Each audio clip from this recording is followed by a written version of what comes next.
नमस्कार, साहित्य जगत में आप सभी का स्वागत है।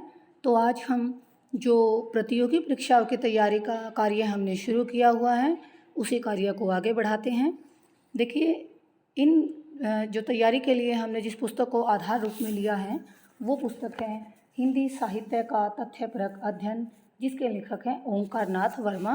तो इस पुस्तक को आधार बनाकर मैं आपको प्रतियोगी परीक्षाओं की तैयारी करवा रही हूँ। इस कड़ी में हम आदिकाल को पढ़ चुके हैं और आदिकाल के आधार पर जो उसके वस्तुनिष्ठ प्रश्न बन रहे हैं, उनके अध्ययन का कार्य हम कर रहे हैं। तो इससे पहले जो 82 प्रश्न हैं वो मैं आपको करवा चुकी हूँ। तो आदिकाल से संबंधित वस्तुनिष्ठ प्रश्न देखिए, नेक्स्ट प्रश्न हमारा है, अगला प्रश्न है, गोरखनाथ के गुरु थे। ये प्रश्न पूछा हुआ है कि गोरखनाथ के गुरु इनमें से कौन थे। तो इसमें हमारा आंसर है मत्स्येंद्रनाथ। गोरखनाथ के गुरु का नाम क्या है? मत्स्येंद्रनाथ। अगला प्रश्न है, गोरखनाथ को पृथ्वीराज के समय का बताने वाले विद्वान हैं। यानी वो कौन से विद्वान हैं जो ये कहते हैं कि गोरखनाथ पृथ्वीराज के समय से थे। तो इसका सही जवाब क्या है? आचार्य रामचंद्र शुक्ल।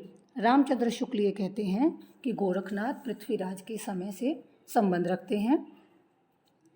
उसके पश्चात अगला प्रश्न है हमारा 85वां प्रश्न है हमारा,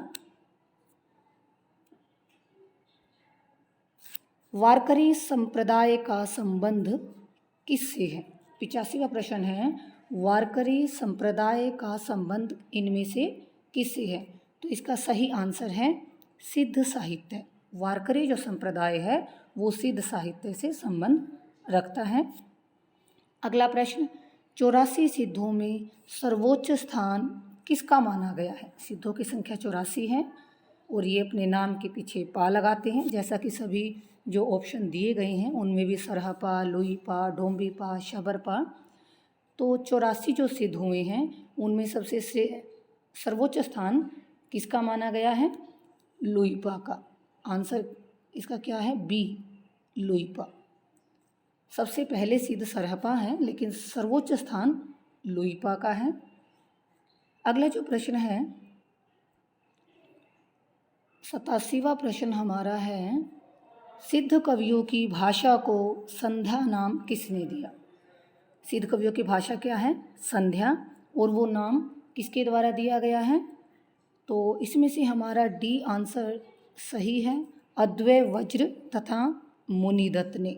जो डी ऑप्शन है, अद्वैय वज्र तथा मुनिदत्त ने सिद्ध कवियों की भाषा को संध्या नाम दिया। अगला प्रश्न, अभिमान मेरु किसे कहा गया है? जो 88वां प्रश्न है, अभिमान मेरु किसे कहा गया है? तो इसका सही जवाब है सी, यानी मेरुतुंग। अभिमान मेरु किसे कहा गया है? मेरुतुंग को। अगला प्रश्न है, प्रथम जैन कवि कौन है? प्रथम जैन कवि कौन है? तो इसका सही आंसर है देवसेन। प्रथम जैन कवि कौन है? देवसेन। अगला प्रश्न, प्रबंध चिंतामणि के रचयिता कौन है? प्रबंध चिंतामणि किसके द्वारा लिखा गया ग्रंथ है? तो प्रबंध चिंतामणि मेरुतुंग का ग्रंथ है। बी आंसर इसका सही रहेगा, मेरुतुंग। अगला प्रश्न, कुमारपाल प्रतिबोध के रचयिता कौन है? यानी ये पुस्तक कुमारपाल प्रतिबोध किसने लिखी? इसका आंसर रहेगा सी, सोमप्रभ सूरि। इसके रचयिता हैं सोमप्रभ सूरि। ये इनकी लिखी गई पुस्तक है। अगला हमारा प्रश्न है 92 जो प्रश्न है, अपभ्रंश में दोहा काव्य का आरंभ माना जाता है। जो 4 ऑप्शन आपके लिखे गए हैं, इनमें से किससे दोहा काव्य का आरंभ माना जाता है? तो जोइंदू कृत परमात्म प्रकाश तथा योगसार से। ये ग्रंथ जोइंदू कवि के द्वारा लिखे गए हैं। परमात्म प्रकाश और योगसार, इन ग्रंथों से दोहा काव्य का आरंभ माना जाता है। अगला प्रश्न, रेवंत गिरिरास किसके द्वारा लिखा गया ग्रंथ है? रेवंत गिरिरास इसके रचयिता कौन हैं? तो इसके रचयिता हैं विजय सेन सूरी। डी आंसर आपका सही रहेगा। रेवंत गिरिराज विजय सेन सूरी के द्वारा लिखा गया है। अब देखिए उसके बाद हमारा अगला प्रश्न है 94वां प्रश्न आपके सामने है। अपभ्रंश के भाषिक और व्याकरणिक रूप का स्पष्ट और सुव्यवस्थित विवेचन किसने किया? ये प्रश्न है, तो इसका आंसर रहेगा ए हेमचंद्र। यानी हेमचंद्र ने अपभ्रंश के भाषिक और व्याकरणिक रूप का सुव्यवस्थित विवेचन किया है। अगला प्रश्न है सिद्ध हेमचंद्र शब्दानुशासन के रचनाकार हैं। ये पुस्तक जो है सिद्ध हेमचंद्र शब्दानुशासन, ये पुस्तक किसके द्वारा लिखी गई है? देखिए राइटर का नाम इसके अंदर ही छिपा हुआ है। ये हमारे कहीं कहीं पर थोड़ा सा ऐसा तालमेल मिल जाता है। तो ये हेमचंद्र के द्वारा लिखा गया ग्रंथ है सिद्ध हेमचंद्र शब्दानुशासन। अगला जो प्रश्न है, एक मिनट, हाँ जी, 96वां प्रश्न है। आसगो कवि की रचना, जो नीचे लिखी गई 4 रचनाएं हैं, 3 रचनाएं हैं, इनमें से आसगो कवि के द्वारा लिखी गई रचना कौन सी है? तो चंदन बाला रास। देखिए यहाँ पर चंद्रबाला लिखा हुआ है, कोई कहीं कहीं पर ऐसे हो जाता है, कहीं कहीं पर ये चंदन बाला रास भी लिखा हुआ मिलता है। तो सही आंसर आपका सी है, चंद्रबाला रास या चंदन बाला रास।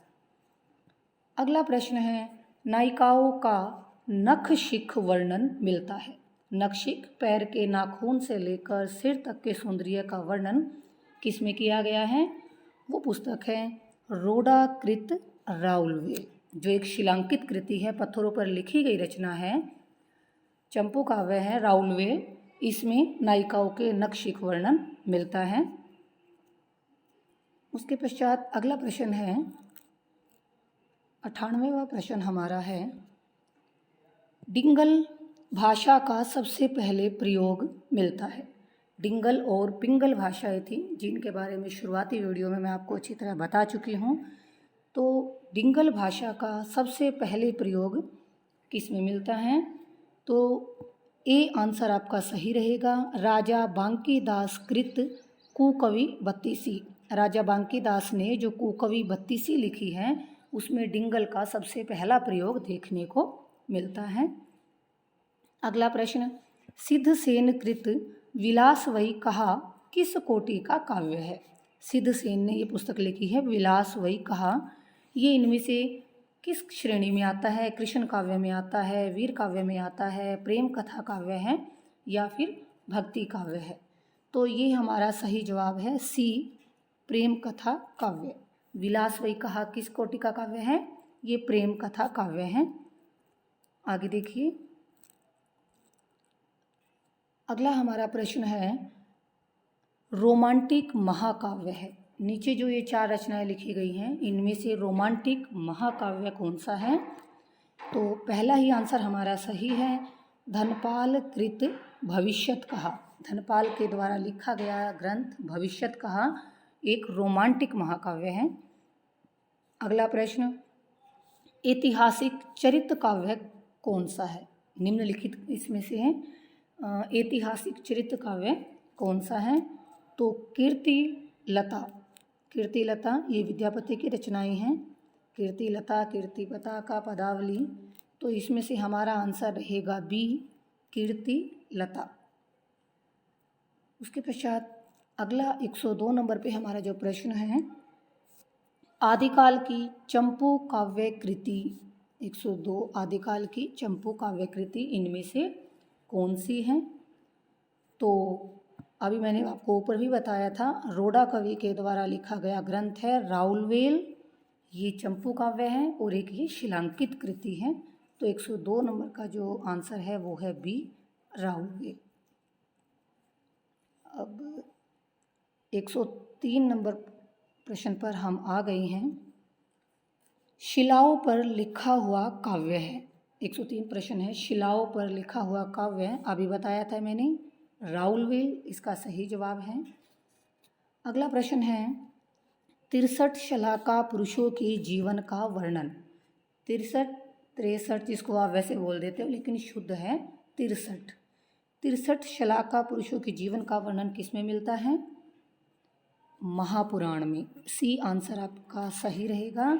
महापुराण में इनके जीवन का वर्णन मिलता है। 105 नंबर पर जो प्रश्न है, साहित्य का इतिहास दर्शन, ये इसके लेखक कौन है? साहित्य का इतिहास दर्शन ये जो ग्रंथ है वो नलिन विलोचन शर्मा इनके द्वारा लिखा गया है। तो डी आंसर आपका सही रहेगा, नलिन विलोचन शर्मा। अगला प्रश्न है, इतिहास लेखन की सबसे अविकसित पद्धति है? कौन सी पद्धति? जैसे विधेयवादी है, वर्णानुक्रम है, कालानुक्रमी है, समाजशास्त्रीय पद्धति है। इनमें से सबसे अविकसित पद्धति हम कहेंगे वर्णानुक्रम को, क्योंकि वर्णानुक्रम पद्धति में दो दोष था, मैंने आपको बताया था कि जैसे कै नाम से शुरू होने वाले जो कवि हैं, लेखक हैं, उनको एक ही श्रेणी में लिखना पड़ेगा। जैसे कैसे कबीरदास का भी नाम आता है और कैसे केशवदास का भी नाम आता है, और दोनों को हम देखते हैं कि कबीरदास जहाँ भक्ति काल में आते हैं और केशवदास रीति काल में आते हैं। तो इस प्रकार वर्णानुक्रम पद्धति अविकसित पद्धति है। अगला प्रश्न हमारा है 107 नंबर पर जो प्रश्न है, आदिकाल में चरित्र काव्य सर्वाधिक किस साहित्य में रचे गए, लिखे गए? चरित्र काव्य, तो सबसे ज़्यादा चरित्र काव्य आदिकाल में जैन साहित्य में लिखे गए हैं। अगला प्रश्न है, पुरुष कहानी हौ कहो जस पत्थावे पुन, ये किस कवि की उक्ति है? किस कवि ने ये कहा है? 108वां प्रश्न है। तो 4 ऑप्शन में हमें ये पंक्ति दिखती है विद्यापति की। विद्यापति इसकी सही जवाब है, इसका बी आंसर आपका सही रहेगा। आगे देखिए 109 प्रश्न है, थोड़ा सा मैं इसको सेट कर लेती हूँ। 109 नंबर पर जो प्रश्न है, आचार्य विश्वनाथ प्रसाद मिश्र की कृति कौन सी है? इनमें से आचार्य विश्वनाथ प्रसाद मिश्र ने कौन सी रचना लिखी है? तो इनमें से देखिए, हिंदी साहित्य की भूमिका भी नहीं है, हजारी प्रसाद द्विवेदी की है। हिंदी साहित्य का इतिहास रामचंद्र शुक्ल का है, ये भी नहीं है। तो हिंदी साहित्य का अतीत, ये जो पुस्तक है वो आचार्य विश्वनाथ प्रसाद मिश्र के द्वारा लिखी गई है।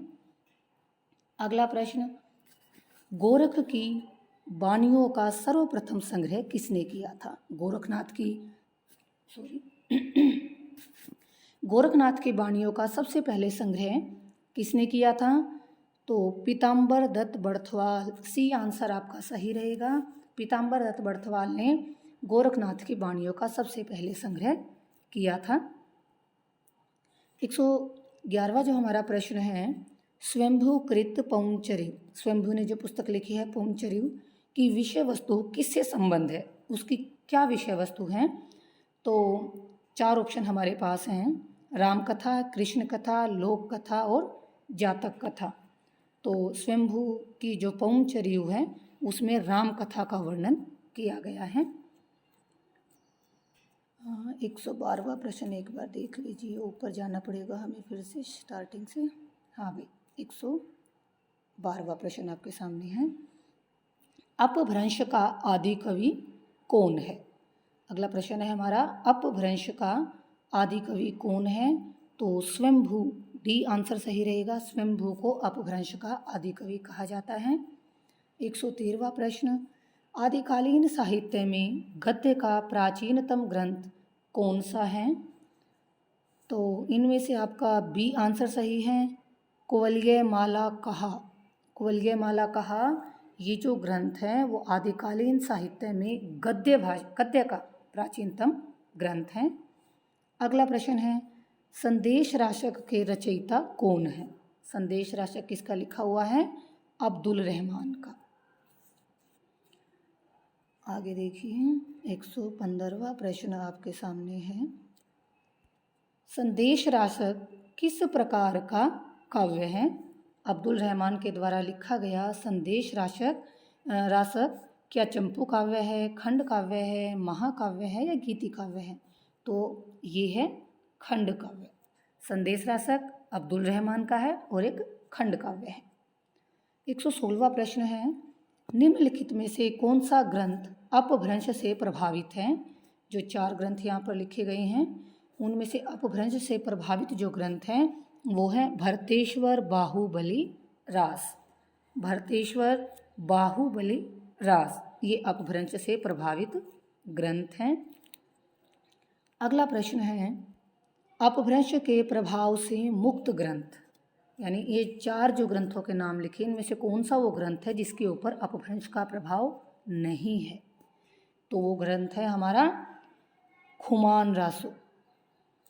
वर्ण रत्नाकर पर भी प्रभाव है, हमीर रासो पर भी, श्रावकाचार पर भी, लेकिन खुमान रासो पर अपभ्रंश का प्रभाव नहीं है। तो डी आंसर हमारा सही है। अगला प्रश्न है, निम्नलिखित में से किस ग्रंथ में हिंदू दरबार और भारतीय जीवन पद्धति का यथार्थ चित्रण हुआ है? भारतीय जीवन पद्धति का यथार्थ चित्रण इनमें से वर्ण रत्नाकर, जो ज्योतिरीश्वर ठाकुर के द्वारा लिखा गया ग्रंथ है वर्ण रत्नाकर, इसमें भारतीय जीवन पद्धति का यथार्थ चित्रण हुआ है। अगला प्रश्न, स्वयंभू का अपूर्ण ग्रंथ कौन सा है? स्वयंभू का अपूर्ण ग्रंथ यानी अधूरा ग्रंथ इनमें से कौन सा था? देखिए पौंचर्यु, जिसका नाम अभी ऊपर भी आया था, जिसमें इसमें किसकी कथा है? राम कथा है। और ये जो ग्रंथ है पौंचर्यु ये अपूर्ण है। और स्वयंभू का पुत्र है जिसका नाम है त्रिभुवन, उसने इस ग्रंथ को पूरा किया था। तो स्वयंभू के अपूर्ण ग्रंथ का नाम है पौंचर्यु, जिसे उसके बेटे त्रिभुवन ने पूरा किया। अगला हमारा प्रश्न है, स्वयंभू को अपभ्रंश का कालिदास किसने कहा है? स्वयंभू को अपभ्रंश का कालिदास किसने कहा है? डॉक्टर भयाणी ने स्वयंभू को अपभ्रंश का कालिदास कहा है। अगला प्रश्न है, अपभ्रंश का भवभूति कौन है? तो अपभ्रंश का भवभूति कहा जाता है पुष्पदंत को। अपभ्रंश का कालिदास स्वयंभू को कहा जाता है, लेकिन डॉक्टर भयाणी ने कहा है। और अपभ्रंश का भवभूति पुष्पदंत को कहा जाता है। अगला प्रश्न है, प्राकृतानुशासन इस ग्रंथ के लेखक कौन हैं? तो इस ग्रंथ के लेखक हैं पुरुषोत्तम देव। इस ग्रंथ के लेखक कौन हैं? पुरुषोत्तम देव। प्राकृतानुशासन इस ग्रंथ के लेखक हैं पुरुषोत्तम देव। तो ए आंसर आपका सही है। आगे देखिए, हमारा 123वां प्रश्न शुरू हो जाता है। महापुराण के रचयिता हैं। 123वां प्रश्न है कि महापुराण किसके द्वारा लिखा गया है? पुष्पदंत के द्वारा। बी आंसर सही है, पुष्पदंत ने महापुराण लिखा। 124वां प्रश्न है, णाय कुमार चरियू के रचयिता कौन है? 124वां प्रश्न है णाय कुमार चरियू। तो ये भी पुष्पदंत का ही लिखा हुआ ग्रंथ है। सी आंसर सही है। तो दोनों याद कर लीजिए, पुष्पदंत ने महापुराण भी लिखा है, णाय कुमार चरियू भी लिखा है। अगला प्रश्न है, उक्ति व्यक्ति प्रकरणम, ये जो ग्रंथ है इसमें दामोदर पंडित ने कौशल की भाषा को क्या कहा है? दामोदर के द्वारा लिखा गया ग्रंथ है उक्ति व्यक्ति प्रकरण। इसमें कौशल को भाषा को उसने क्या कहा है? अपभ्रष्ट। क्या कहा? ए आंसर सही रहेगा, अपभ्रष्ट। कौशल की भाषा को दामोदर ने इस ग्रंथ में क्या कहा है? अपभ्रष्ट। ए आंसर आपका सही है। 126वां जो प्रश्न है, पुरानी हिंदी का उदय किससे माना गया है? पुरानी हिंदी का उदय इनमें से किससे माना गया है? अवहट्ठ से। ए आंसर आपका सही है। अगला प्रश्न है, विद्यापति ने अपनी किस रचना की भाषा को अवहट्ठ कहा है? तो ये तीनों ही रचनाएं विद्यापति के द्वारा लिखी गई हैं। इनमें से जो कीर्तिलता है इस भाषा को अवहट्ठ कहा है, कीर्तिलता की भाषा को। अगला प्रश्न, विद्यापति पदावली की भाषा कौन सी है? तो विद्यापति पदावली जो है वो मैथिली भाषा में लिखी गई है। और विद्यापति की कीर्ति का आधार भी है। विद्यापति पदावली मैथिली भाषा में लिखी गई है। अगला हमारा प्रश्न है 129वां प्रश्न, व्याकरण ग्रंथ है कि निम्नलिखित में से इनमें से कौन सा ग्रंथ व्याकरण का है? तो उक्ति व्यक्ति प्रकरण दामोदर कवि के द्वारा लिखा गया जो ग्रंथ है ये एक व्याकरण ग्रंथ है। अगला प्रश्न, पुरानी हिंदी में कौन सा छंद नहीं मिलता है?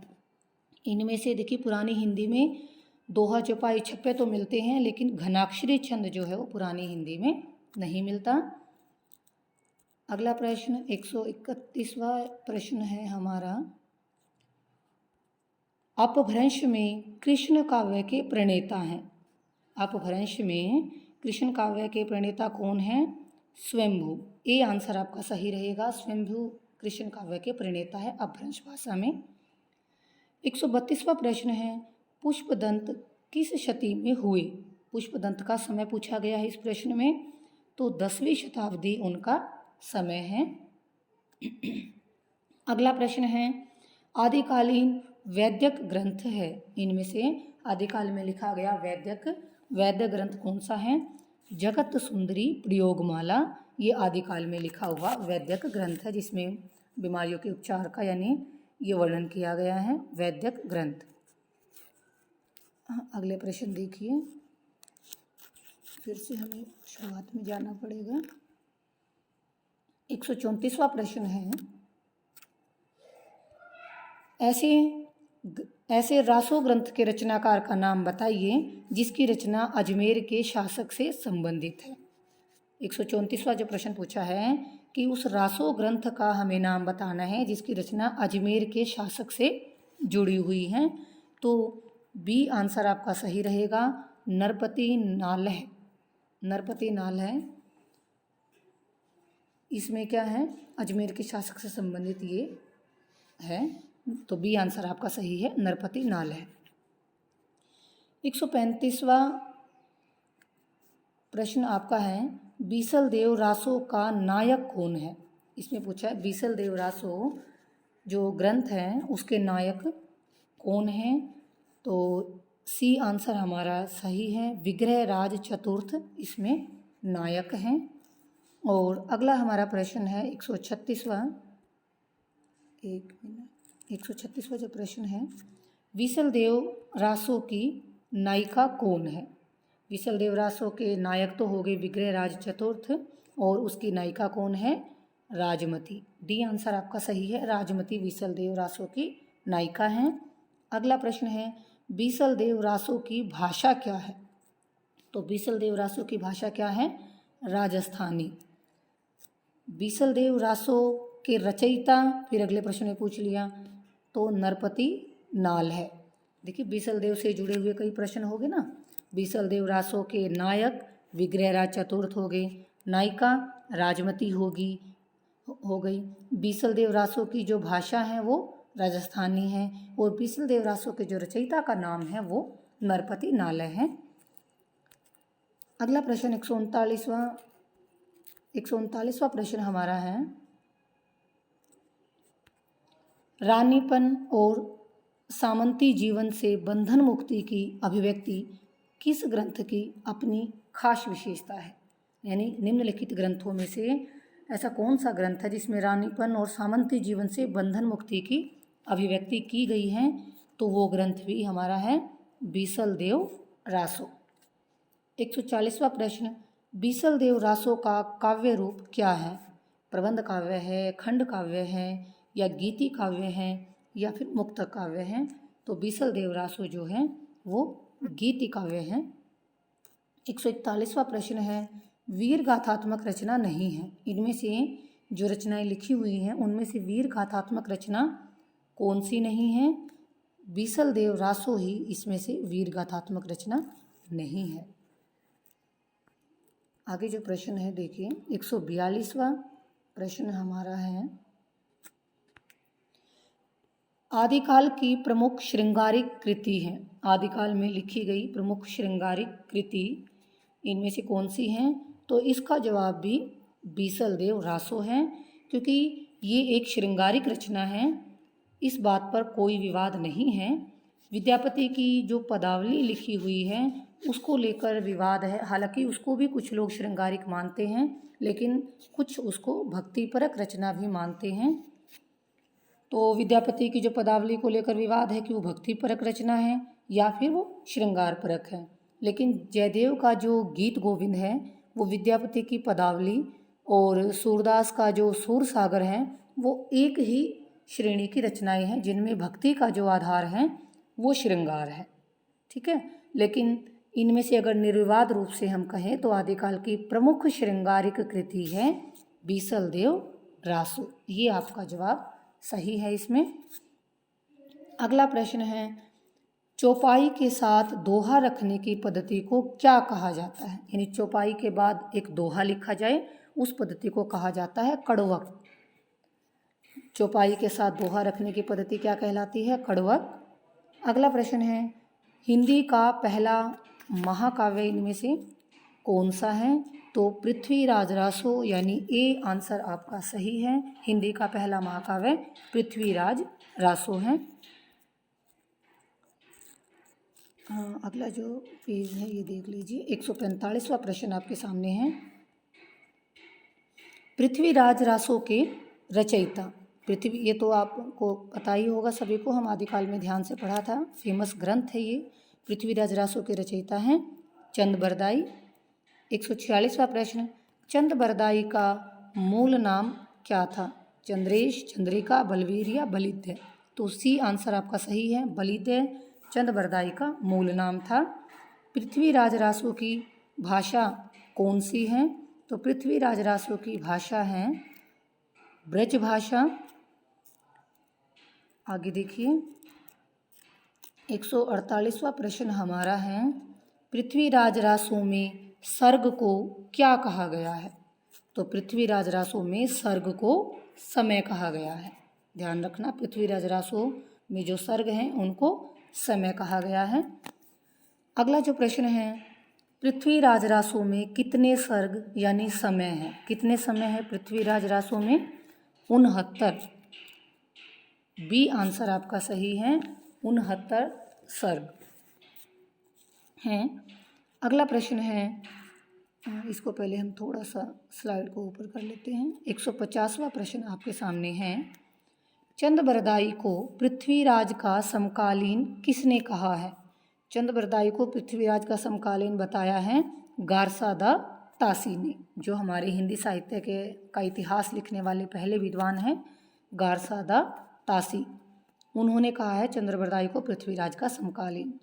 अगला प्रश्न है, हिंदी काव्य में प्रयुक्त होने वाला 12 मासा सबसे पहले किस ग्रंथ में मिलता है? यानी 12 मासा का वर्णन सबसे पहले किस में मिलता है? बीसल देव रासो में। 12 मासा का वर्णन सबसे पहले बीसल देव रासो में मिलता है। 152वां प्रश्न देखिए, पृथ्वीराज रासो का सबसे बड़ा समय कौन सा है? इसमें पृथ्वीराज रासो में कितने समय थे? 69 समय यानी सर्ग हैं, और उनमें से जो सबसे बड़ा समय माना गया है वो कनवज्ज युद्ध को माना गया है। यह पृथ्वीराज रासो का मूल कथानक भी माना जाता है, कनवज्ज युद्ध को। अगला प्रश्न है 153, पृथ्वीराज रासो की नायिका कौन है? तो पृथ्वीराज रासो की जो नायिका है उसका नाम है संयोगिता। डी आंसर आपका सही रहेगा। अगला जो प्रश्न है 154वां प्रश्न आपके सामने है, पृथ्वीराज रासो को किसने प्रमाणिक माना है? यहाँ पर 4 के जो नाम दिए गए हैं उनमें से पृथ्वीराज रासो को प्रामाणिक ग्रंथ किसने स्वीकार किया है? तो डॉक्टर श्याम सुंदर दास। ए आंसर आपका सही है, डॉक्टर श्याम सुंदर दास ने पृथ्वीराज रासो को प्रमाणिक ग्रंथ माना है। 155 नंबर पर आपका प्रश्न है, दिखाई सेट कर लेते हैं एक बार। 155, पृथ्वीराज रासो बिल्कुल अनऐतिहासिक ग्रंथ है, ये कथन किसका है? तो गौरी शंकर हीराचंद ओझा, जो बी आंसर है आपका गौरी शंकर हीराचंद ओझा, वो पृथ्वीराज रासो को बिल्कुल अनऐतिहासिक ग्रंथ मानते हैं। अगला प्रश्न है 156, पृथ्वीराज रासो मूलतः कैसा काव्य है? तो पृथ्वीराज रासो इनमें से सी आंसर आपका है, वीर काव्य है।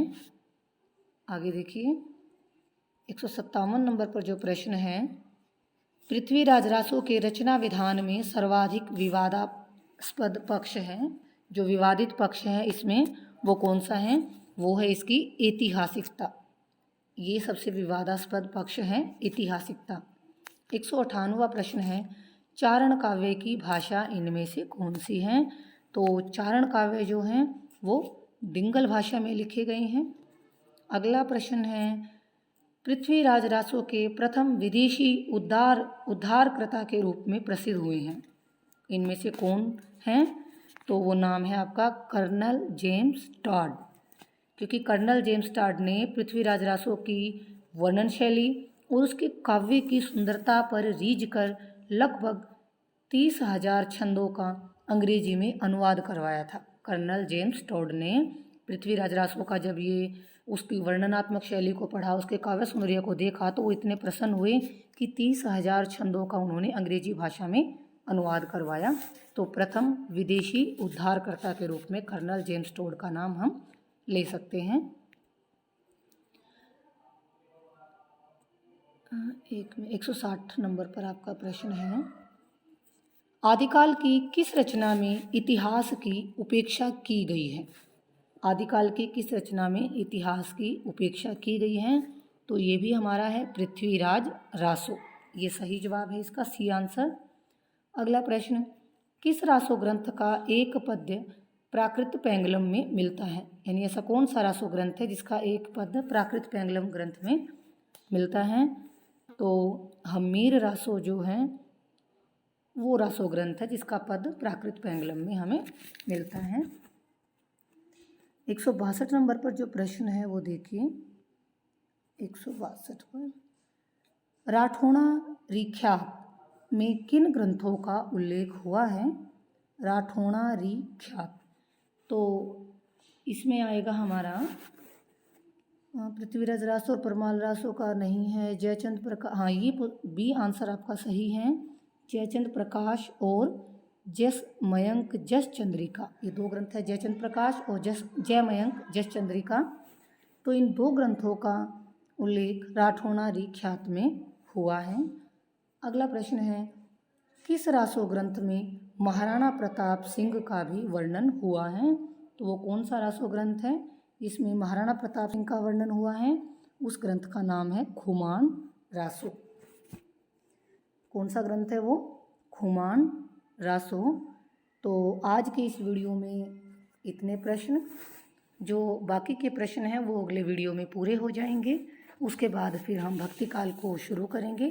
तो मैं उम्मीद करती हूँ कि मैंने जो लक्ष्य लिया हुआ है कि मेरी ये वीडियोस आपकी प्रतियोगी परीक्षाओं की तैयारी अच्छे से करवा सके, उसमें आपको हेल्प हो सके, सहायता मिले, तो मैं उम्मीद करती हूँ कि आपको समझ आया होगा।